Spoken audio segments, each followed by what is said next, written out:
పితా పుత్ర పవిత్రాత్మ నామమున ఆమెన్. ప్రార్థన.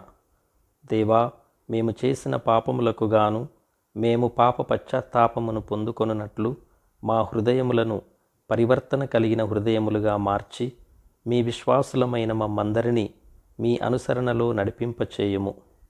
మేము చేస్తున్న పాపములకు గాను మా హృదయములు కలిచివేయినట్లు చేయండి. మీరు మమ్ము జీవింపమనిన సత్యమైన జీవితమును, నీతివంతమైన జీవితమును మేము జీవించే మంచి బుద్ధిని మాకు దయచేయండి. ఈ కాలము మీరు మాకు దయచేసిన కృపాకాలమును సద్వినియోగపరుచుకొని మా హృదయములలో మీ రాకకై సంసిద్ధతను కలిగి జీవించు భాగ్యమును మాకు దయచేయండి. మా సిద్ధపాటు కేవలము మీ మహోత్సవమును కొనియాడుటకు మాత్రమే కాకుండా మా హృదయములను శుభ్రం చేసుకొనుటకు సిద్ధపాటును కలుగచేయండి.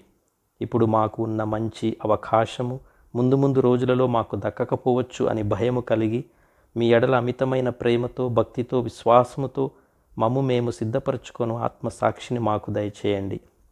నా ఈ మనవులను మీ సన్నిధికి చేర్చుకొనండి. మేము మీ రక్షణను పొందుకునే జీవన విధానమును మాకు అలవరచుమని మిమ్మను దీనతతో ప్రాధేయపడుచు మీకు విధేయతతో ప్రార్థిస్తున్నాను దేవా. ఆమెన్. ప్రభువు మీతో ఉండునుగాక, మీ ఆత్మతో ఉండునుగాక.